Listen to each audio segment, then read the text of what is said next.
Hey everyone, in this video, I'm going to show you how to add a link in Card.co so you can connect your visitors to your social media, external websites, or other sections of your page.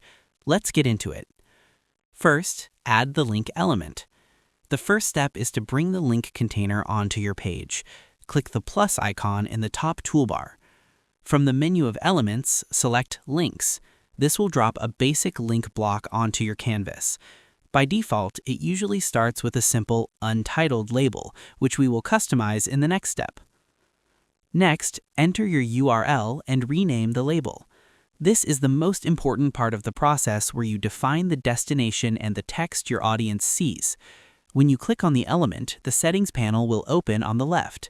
The URL field, this is where you paste the address of the site you want to visit. For social media or external websites, always ensure you include the full prefix like HTTPS.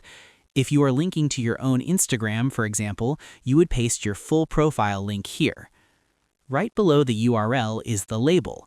This is the text that actually appears on your website.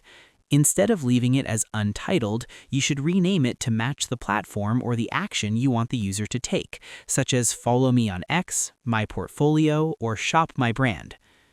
You don't need a new element for every link.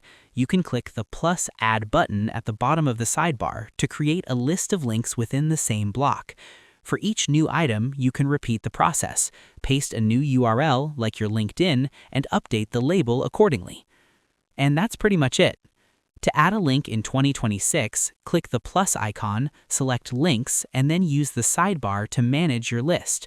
Carefully paste your URL into the top box and rename the label to clearly show the platform or social media you've chosen. This keeps your site organized and makes it easy for your visitors to find your content. I hope this helped you out, and I see you in the next one.